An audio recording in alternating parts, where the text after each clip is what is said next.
Welcome to our Blue Bahamas on Guardian Radio. I am your host, Jasmine Colley, and today we're diving into the power of collaboration in environmental conservation across the Bahamas.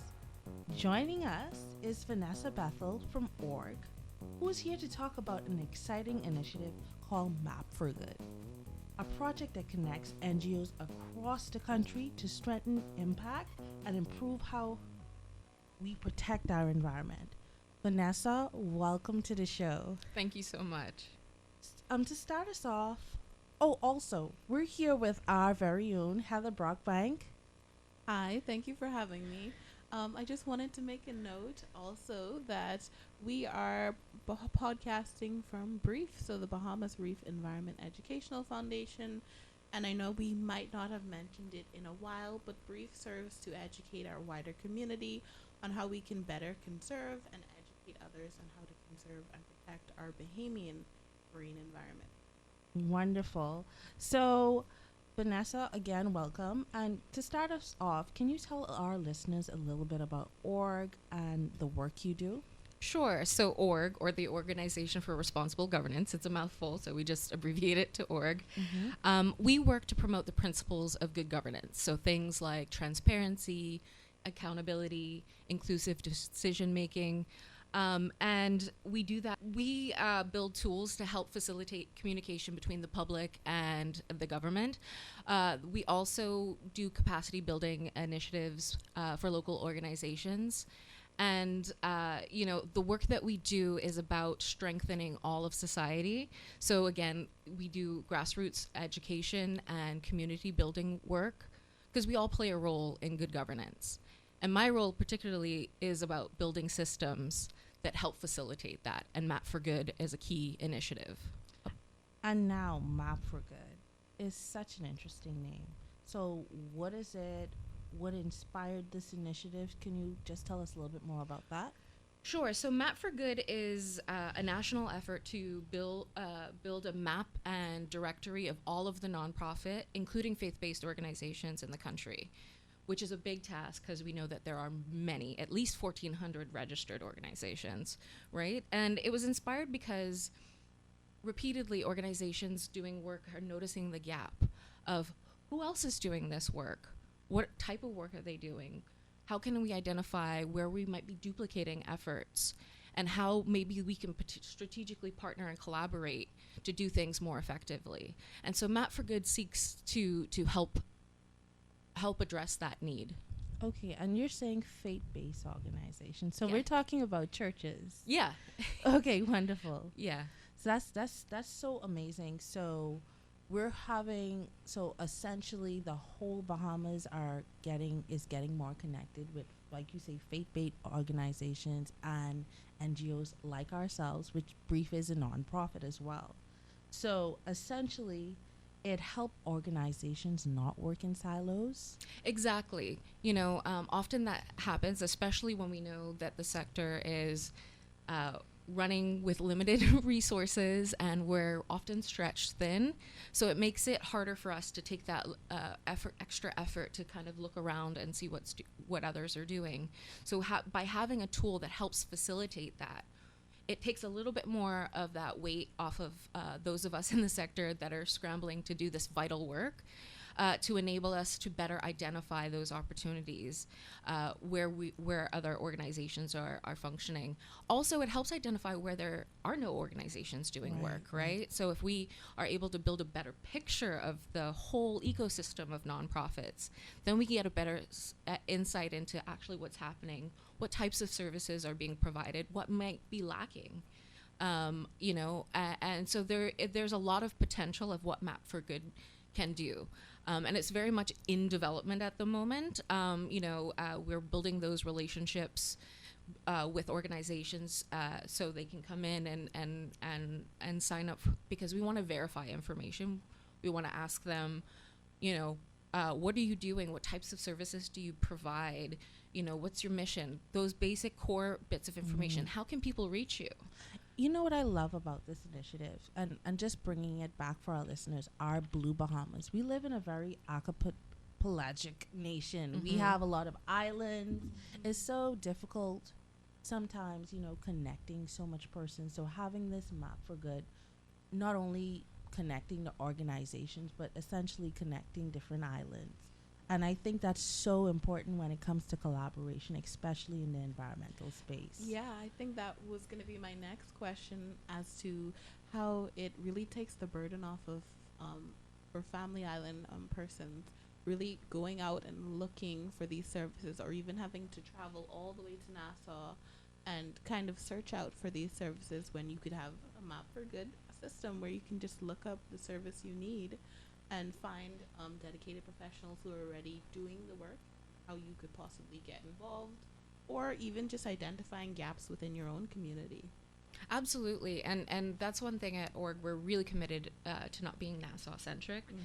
Really being inclusive with our Family Islands. Actually, I'll be doing a number of trips for Map for Good to go out and meet organizations across the Bahamas to make sure that they're aware of what we're trying to do, and really bring them in to be a part of it. And it's actually also, that's a key element around, what is all centered in Nassau, what's lacking in the Family Islands, and what are the ways that maybe those organizations, because I know that there's a lot of organizations here in the capital that want to do more on the out islands, but sometimes you need that point of contact. Right? And oftentimes, and that's, some folks have asked, why faith-based organizations?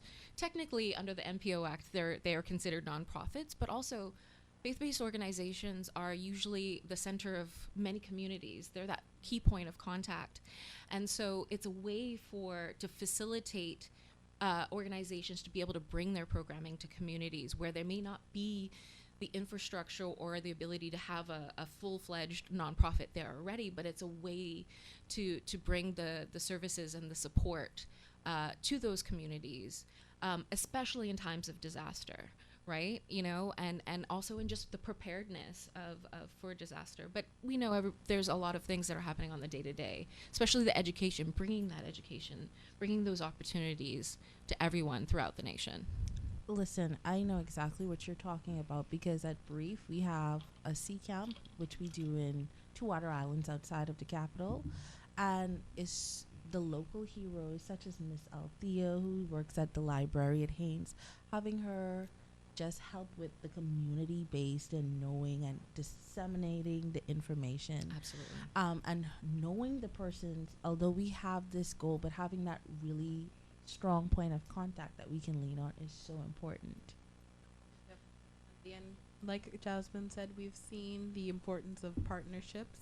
We do our Eleuthera summer camp at the Haynes Library that we do in the summertime. Coming up this summer, we have spots available. Just a little plug. But we also, even in New Providence, I'm not sure if they're a nonprofit, but we partner with the DASTRA for our Nassau summer camp. And even that partnership there benefits not only us, but our students as well. So we're able to project that the benefits of that partnership onto our wider community, which is what I think a lot of people should be able to really have at the forefront or at their fingertips, be able to really have a directory like Map for Good, which is why I'm so excited for this initiative, that they can look and see who matches with their core values and goals. Absolutely. And who they can reach out to. And like I said, all of these effects often even spill out into our wider community and make an even larger effect. Exactly. And that's why it's free and public, I right? love that It's as well. for us as a sector to be able to find each other, but also private entities who are also doing services, also donors.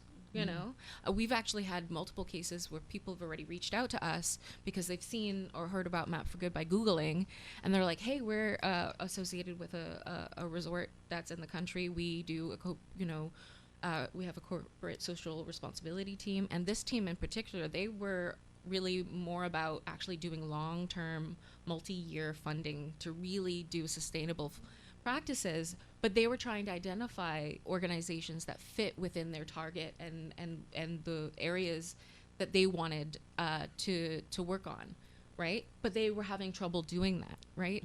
So creating the spaces and I've also had another funder from Europe and things like that. So I love that you highlighted that. Exactly. So it's a way for folks to come in and be able to easily see. And also, there's a lot of national consultations that happen. both within and with regional partners and international entities and multilaterals, that often that word doesn't get spread. And so there's the few that are in the room. And so already, even though we don't have the map in the directory yet, we're still very much in the process of collecting information, meeting with organizations, verifying the information, so that we can then do the proper data analysis to build the map and directory. We've already started those with the organizations that we have verified their information, sharing information as we have it. We've actually been able to pull together reports. For example, like the OAS did a consultation latter part of last year, regional consultation leading up to a regional meeting, right?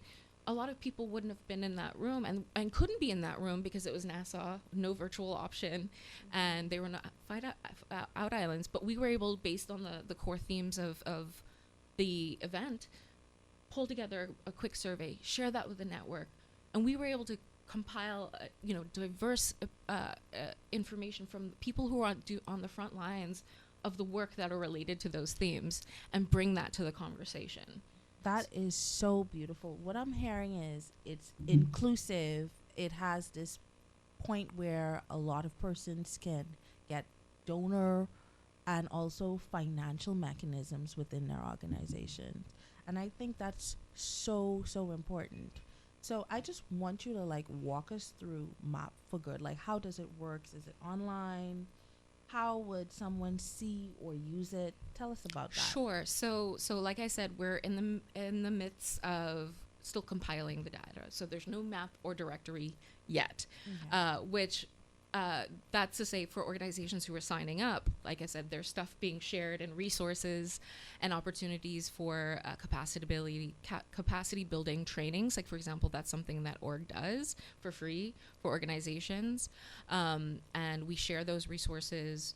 We invite folks, and there's other organizations doing things as well. So it connects them to that. But right now, we're in the process of building. We do want to launch a sort of example version in the next month or so, just to kind of give you a baseline idea of what the sort of starting framework will be. And I say starting framework because we're going to start with having, a map and directory with filter options where you can search on type of work, type of programming and services. But we actually want to build upon that and get to the point where, organizations, as they receive certain, go through certain trainings and they get certified, right? Or they're open to collaboration. They can have little badges or little things in their profile, because that'll also help donors. Because another thing that happens is, donors are often looking for organizations that have, a strategic plan, a monitoring and evaluation framework. And a lot of the organizations that we're, this is one of the things that we're learning, don't have that yet, because they're often, just a couple volunteers doing the work, right? But that cuts them off to accessing certain resources, right? So we're building resources where you can start very basic. You can have a 1 year, strategic plan of saying, these are the things that we're looking to build upon and achieve, and these are how we're going to measure it, right? Start simple, and then you can build from there. So it's also about connection, but it's also about strengthening the sector, right? Right. Because we're doing so much work.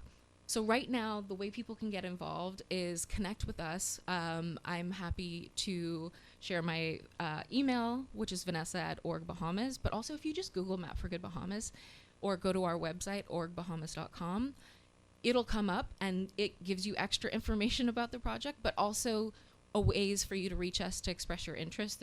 You can call, email, fill out a form, and then we'll circle back to you to schedule the fairly brief survey to collect that and verify that information. Also, I want to say, when you do the survey, you're entered into a raffle. Oh.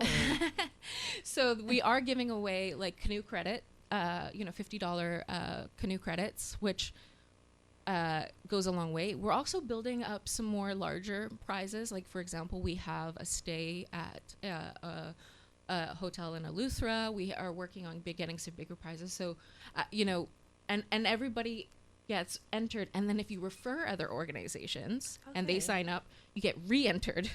Oh, okay. Wonderful, wonderful. So, if I'm, just to break it down, so if I'm signing up on behalf of Brief, can am I signing up as a person, or am I signing as a brief representative? As it brief says. representative. Okay. Yeah. Or if you're referring, there's a like in the you note that you're referring, and then we will then reach out to the organization, because of course we don't know all organizations.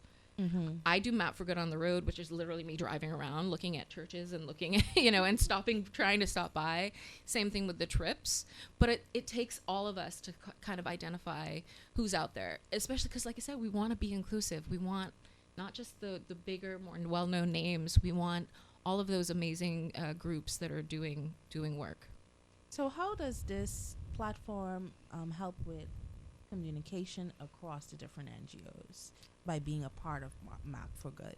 Sure. So one of the obvious ways, right, is then you use it as a tool to be able to search and filter the types of for the types of services or where organizations are. So you can partner or look for organizations doing very similar threads of work as you are, and then you'll be able to reach out to them and make that contact and then start building that relationship. Or you can identify, hey, we're looking to do work in an area where we don't really know anybody. Who do we have anybody on the map that's there that maybe then can help and be that community lead contact person, right? The other things we are doing is we're building out a NPO resource hub that will also, it'll have a lot of free assets, like the trainings that we do, we record them and share the information. For example, like we do trainings on capacity building. We also do like training on how do you partner and collaborate. What are some of the key questions that you need to ask before entering a partnership to ensure that this is meaningful, right? So and a wide range of other things, project management, etc. And what we're looking to do is also through that then build a network of communication where people are able to then share their resources. We as org are taking this lead, but it's really meant for us to use as a sector. Right. And I've heard you said capacity building a few times.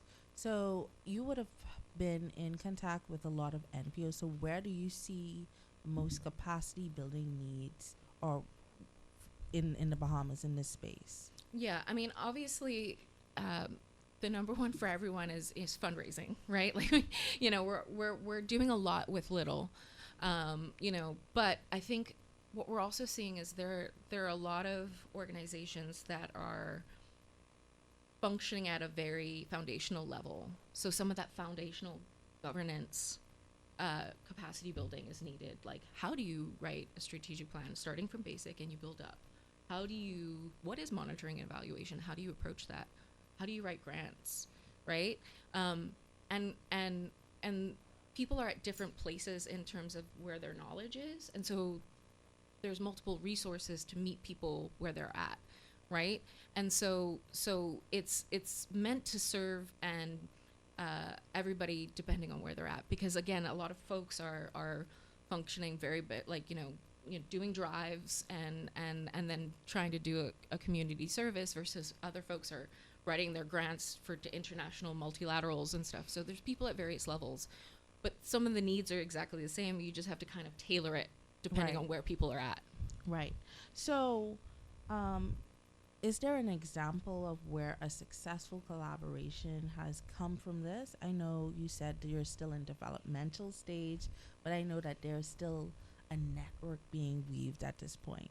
Yeah, absolutely. And I think even though we haven't published a map or directory yet, we are already seeing the increased interest in like, oh yeah, there are these other groups that I would love to partner with. Oh, I'm actually starting to think about the ways in which I can use support and how other organizations may be able to bring that together. I have been able to, for example, have a training at another organization where I was able to bring a skill set that I had, and I was happy to bring it to them for free. Wonderful. Right? And not everybody is going to always have the time to go and do a training. It doesn't have to look that way all the time. But there's information sharing that's already happening. There's an understanding of how vast the sector is. There's at least those thoughts are churning. And there's already starting conversations where we're, through Map for Good, we've been able to invite people to different events. And then in that room, you're already seeing organizations meet each other and starting to have preliminary conversations around, oh, I didn't know you were doing that. Let's talk. Let's exchange information. Nice. I also want to note that recently I've had the privilege of having our Bahamas Environmental Steward Scholars intern with the Organization for Responsible Governance. And what I can say with having them come back to the office is that them coming back, they educated us even more on some of the initiatives that org is doing currently. And then also they came back inspired and kind of with an increased skills training as to how to properly inform their community, engage community stakeholders. So like these are key things that thinking from a youth perspective that young people really need to be included within these spheres and sectors and otherwise wouldn't have the opportunity to get that training. So when you were speaking for Map for Good, I was thinking, so if I'm a young person and I want to start my own nonprofit, I can reach out to org, have them do some training for my volunteer And staff, get free training. and then I love that. connect to a network of wider nonprofits.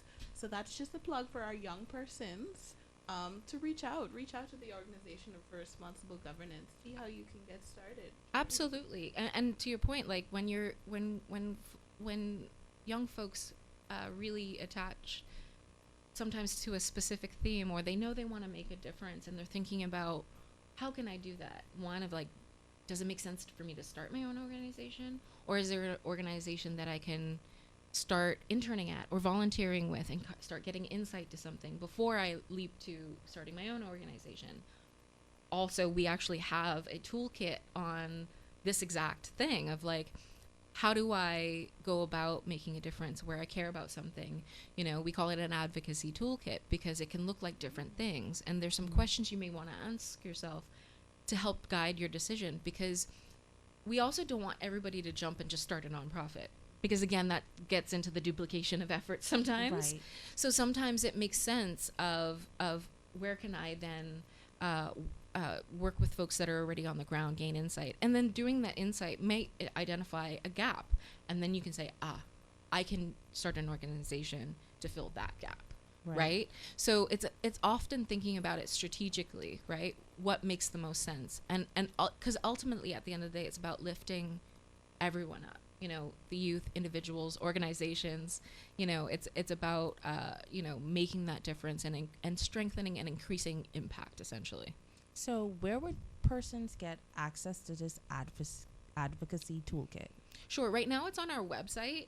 But again, when we launch Map for Good, all of those resources will be there. But if you go to our website and there's a tab that says Get Involved and you do a drop down, it'll be in there in the Active Citizens tab. And we're constantly producing resources and information. So also stay tuned to our socials as well. And your socials would be the Organization for Responsible Governance on... Or just Org Bahamas, because Okay. it's long. But I'm sure if you Google, the full name, then all of those things will pop up. Okay. But yeah, it's usually just Org Bahamas. Make it simple. So why do you think it's important for students and young persons to understand the collaboration in conservation work? Absolutely. I think we've at least from my experience, growing up and especially in going to school and stuff, there's a lot of specialization. There's a lot of focus on these very specific things.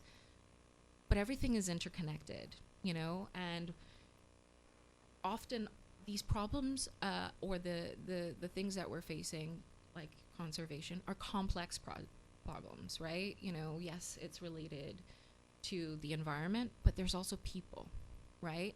Where are those intersections, right? How do we think about doing this work and bringing it forward in the most meaningful, effective, and sustainable way? You think about it in a more complex way, right? So if you're then, even if you're involved in, say, Brief, but then you're talking to a local community organization that's working, to build economic opportunities, and you're working together.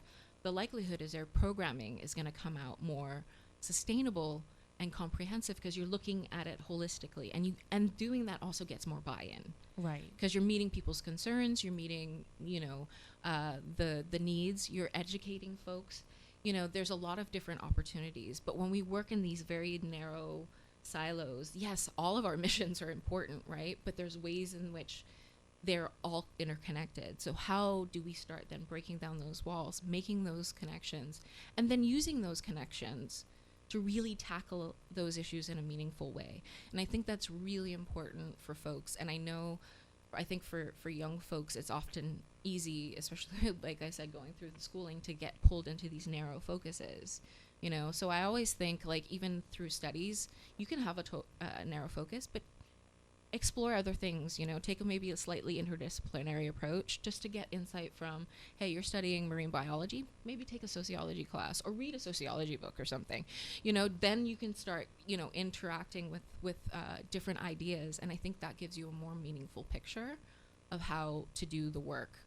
And what I like about what you said is, at Brief, we have a lot of persons starting out as students, as volunteers, and possibly even being a camp counselor. But then when they do graduate or when they become a BAS scholar, they're exploring these other avenues. Like, hey, I still want to be environmentally focused, but I love law, so let me do environmental Exactly. law. And then it's like, it's just so much different things that comes out of just exploring these ideas. Absolutely. And that also just think about it, like using the example of the scholars, the interns that we had, right? They're interested in environment, but then they might have this exposure to policy, and they're seeing these two things and how those two things can work together, right? So exposure is key, right? And so creating that idea of like, oh, well, I can then actually, what are the roles that exist out there in the world that I could explore? And that way, people, especially our youth, can pursue these different roles. And when we have a complementary sort of set of individuals doing vital work, filling the gaps, not everybody sort of in the same sort of studying the same thing, doing the same thing, but you're having people plugging those gaps, doing that holistic work. Because when you really think about, I studied sociology, so I studied social movements and change, and how do you change society, and and how those things happen. It's about the holistic movements, right? Like push and pull in different sectors, but ultimately when you look at things and how things move forward, a lot of it is related to the various people in the different spaces doing things, but also doing things with view of things that might be a little outside. So how can NGOs, schools, or individuals get involved to support MAP for Good? Sure. So right now, as I said, because we're in development, we're constantly looking for organizations, right? So if you know of an organization, or community group, even if you're not sure if it's a registered nonprofit or not, reach out to us. Let us know. We can reach out, or let them know, hey, there's this great thing that's happening. You should check it out. You might not be able to access these resources. Be part of this really great network. Spread the word. That's a real key thing, because like I said, right now we were grateful enough to get a year extension to make sure that we can do more outreach, to bring more organizations in. And we know when the first publication of the map and directory comes out, not everybody's going to be on there yet, but hopefully then we keep building from there. But we want as many groups and people involved from the get-go. So help spread the word. And then I would also say we're always looking for volunteers. And then I think when the map and directory comes out, I think it's going to be key for organizations to use it. Like for example, I think if you're looking for an internship, who's out there? What are they doing? Right. Where can I volunteer? Where can I donate? So before we end our podcast, is just one more thing. What would you think that all NGOs should be thinking about for the next step to strengthen their organization? Just one thing you think they should be focusing on right now. Oh, one thing, that's hard. But I honestly would say building that space or creating that space where, yes, you're head down, focused on the mission, but how do I work with others? Because I do think we're stronger together. And the support that we can provide, and the support can look like a lot of different things. It can look like a smaller organization working with a larger organization who can help, fiscally sponsor them so they can access funding. We've done that with a smaller organization, right? But the funder felt more comfortable sending us the funds and monitoring it, things like that, right? There's all sorts of opportunities, or knowledge sharing, somebody taking their insight and what worked, what didn't, to each other. So I think that there's a number of ways, and I think it brings a lot of opportunity, and I want organizations to, or my hope is, Map for Good, we can build the tool, but it also requires usage, right? And in talking to a lot of organizations, we want the thing that it can do, but we also have to sometimes do the work to get there. Right. So thank you so much, Vanessa, for having us. And this tool, Map for Good, I see it being a huge tool for collaboration across the Bahamas. And thank you so much, our listeners. Stay tuned for our next episode of Our Blue Bahamas. Please stay blue and stay awesome. Thank you. Bye-bye.